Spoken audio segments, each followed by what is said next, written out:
Swayam Prabha. Digital India. Educated India.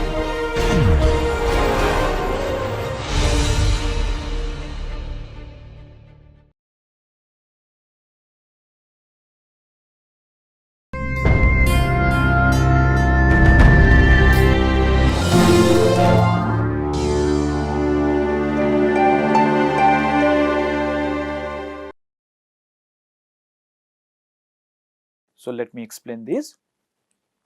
The broader objective of econometric analysis is drawing inferences about population. Let us say that this is my entire population. This is my entire population consisting of several individuals.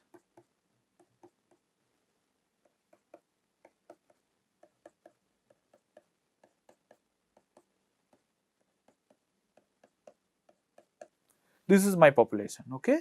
This is my population.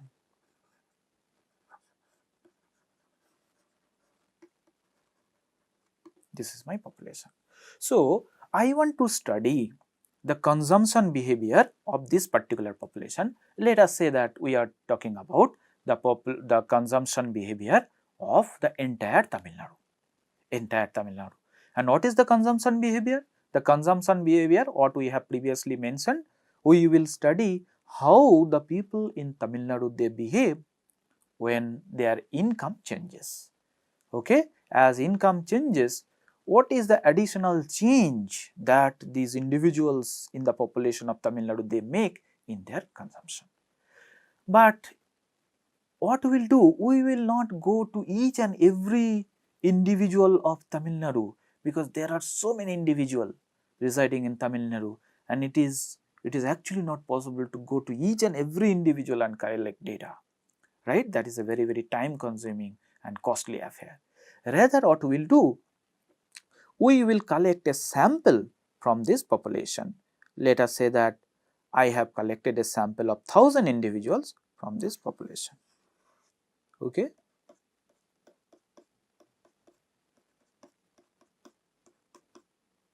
So, this is my sample.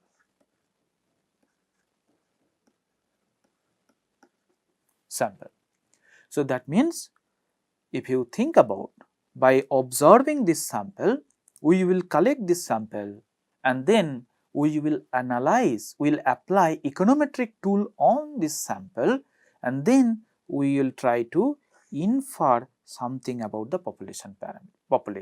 This is about inference. Inference making.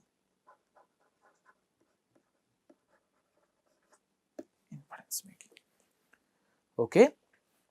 So, we will have a population in this particular context. As an example, let us assume that the entire Tamil Nadu is our population.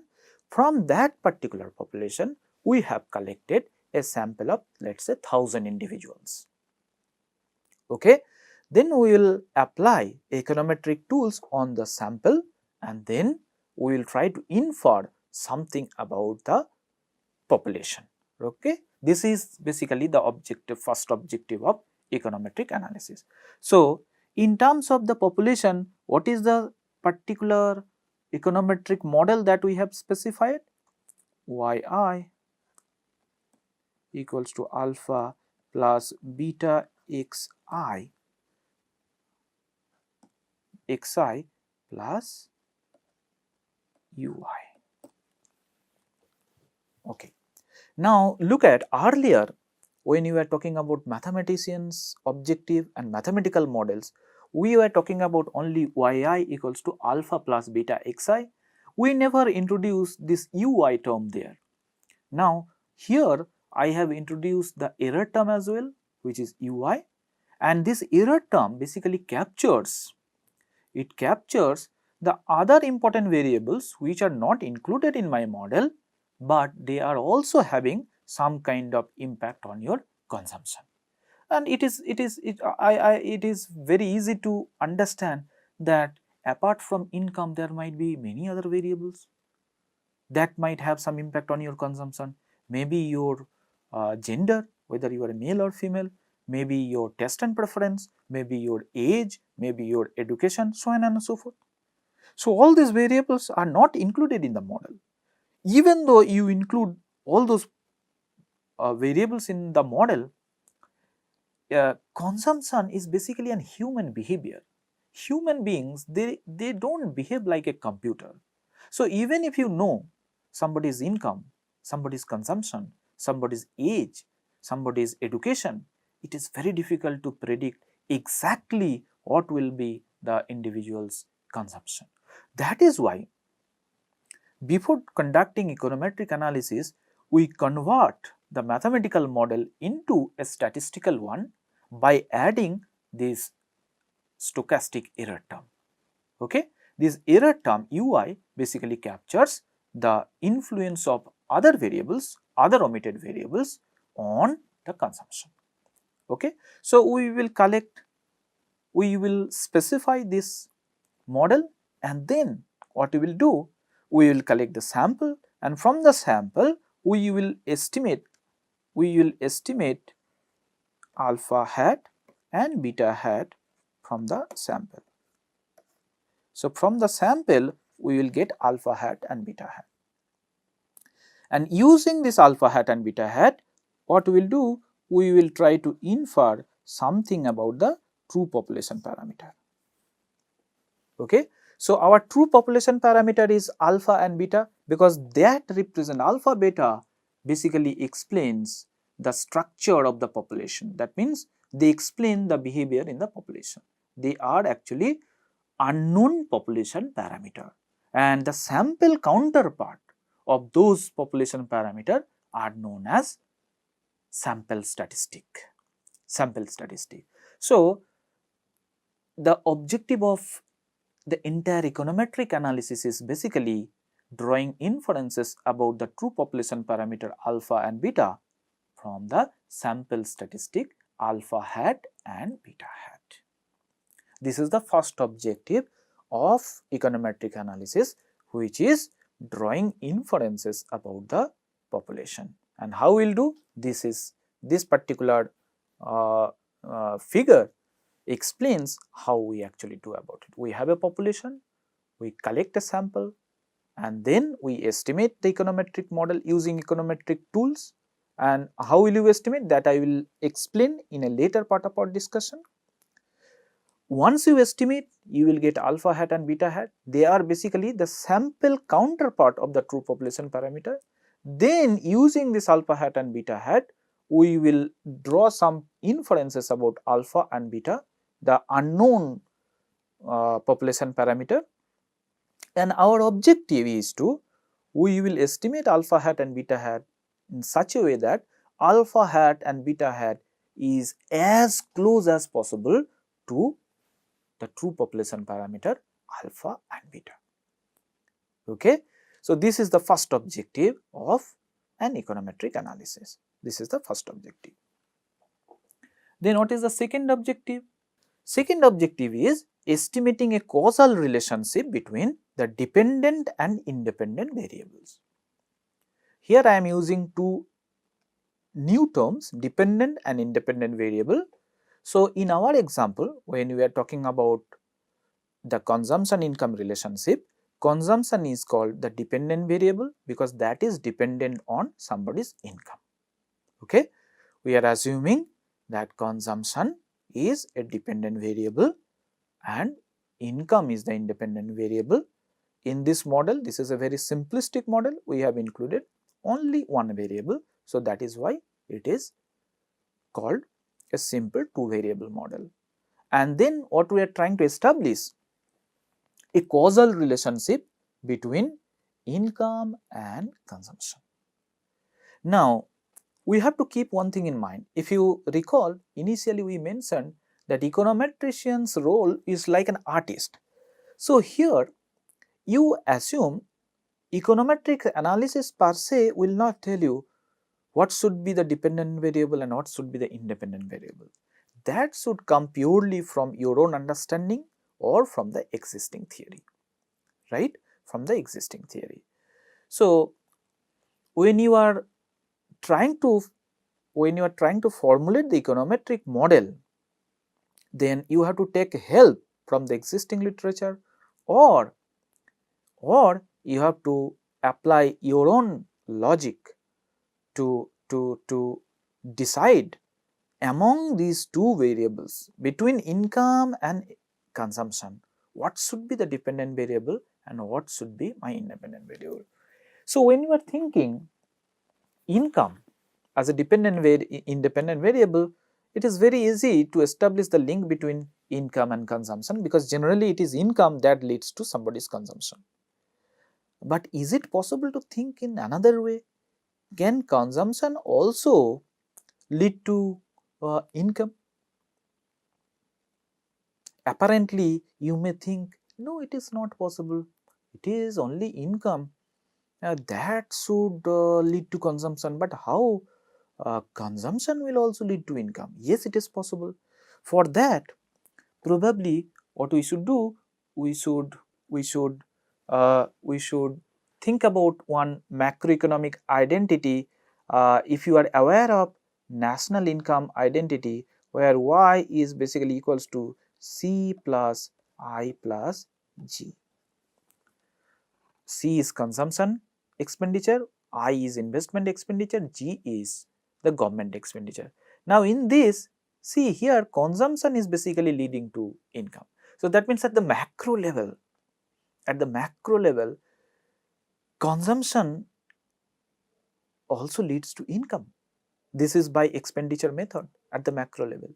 And at the micro level also, if you think, depending on my consumption level, I will try to get job, I will try to participate in the labor market so that I can maximize my consumption.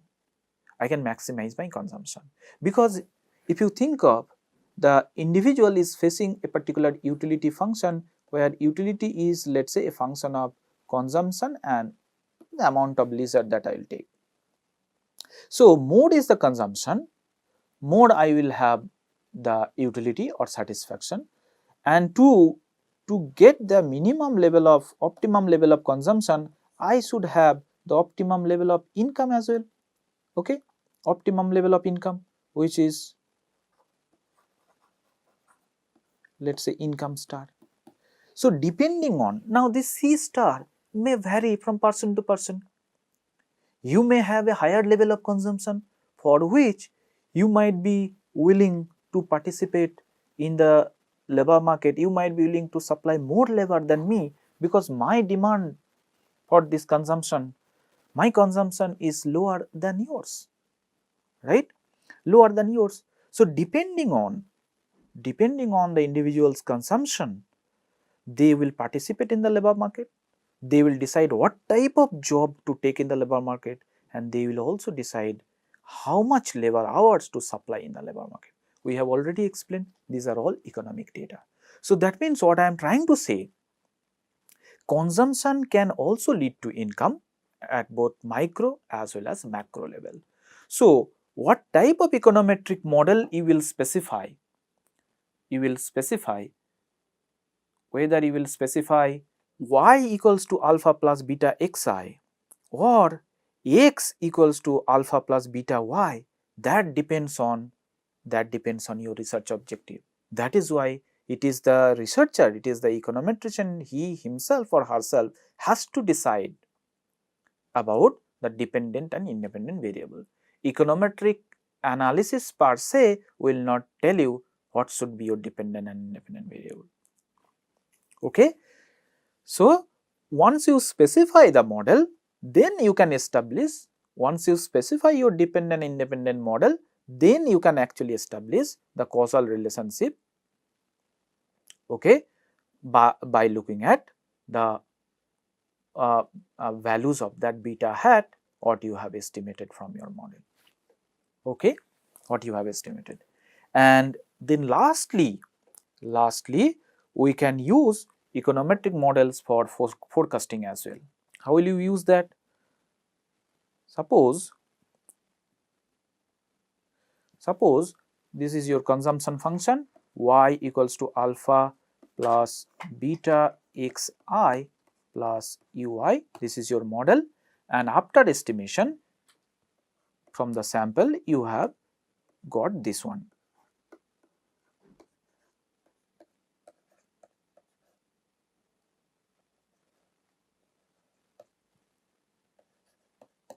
This is your estimated model. Now, how this could be used for forecasting for any particular year? Let us say I want to use this in 2018 data. Let us say this is the macro consumption function that I have estimated, or let us say for a particular individual instead of 2018, let us say I would like to put the ith individuals, let us say xi equals to individual's income is 750 rupees. So, if you put 750 here, then you will get yi as 0.75 multiplied by 750. So, you will get the predicted consumption for the ith individual. Okay. So, this is how I can use the estimated econometric model to predict or forecast. Actually, forecasting, the term forecasting is used in a time series context, and prediction is used in both time series and cross sectional context. In this particular context, when you are using cross sectional data, we might be using the term prediction. So, when you have this yi hat equals to, let us say 0.50 plus 0.75 xi, then for a particular value of xi you will get yi hat, okay, yi hat, and that will be your predicted value, and that predicted income, that predicted consumption you can use for several other purposes, okay, several other purposes. Sometimes what we want to know, let us say I want to generate that level of income which will result in 750 rupees of consumption per week. Sorry, I want to generate that level of income that will generate let us say 1000 rupees of consumption per week. Why I want 1000 rupees consumption? Because sometimes policymakers might be interested in what should be the minimum income that the individuals must have, so that the individual is able to spend 1000 rupees weekly on different consumption items, rice, then dal, then oil, so on and so forth. Because we believe if the consumption bundle, if the consumer is able to buy that consumption bundle minimum, that will give you that much minimum calorie, so that satisfies individual's nutritional requirement. So, I want my individuals to consume 1000 rupees. So, what should be my level of income? So, that also you can easily estimate from this estimated equation. So, you can actually solve for xi. What is the value of xi when, let us say, yi hat equals to rupees 1000? That also you can do. So, two things you can do here.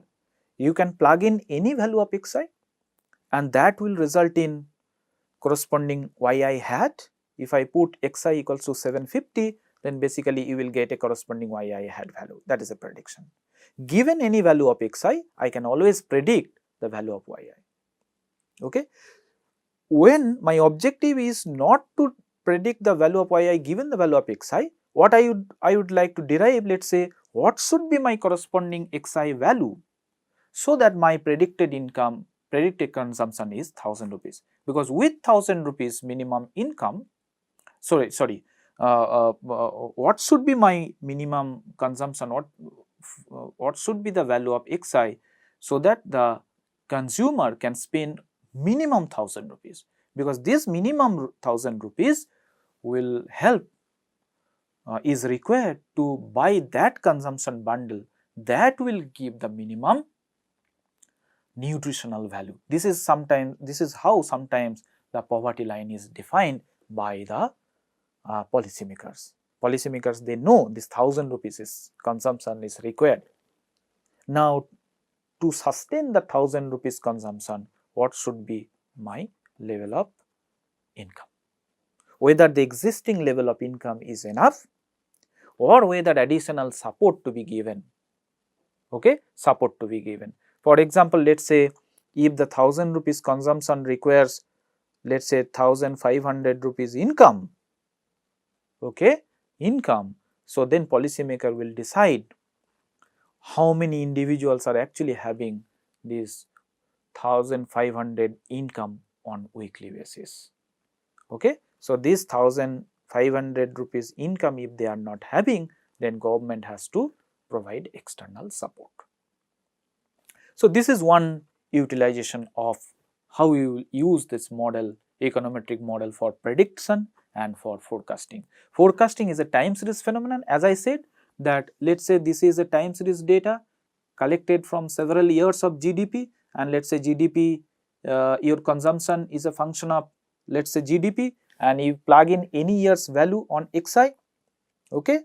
Given the value of xi, you will get your total consumption expenditure of the country or state.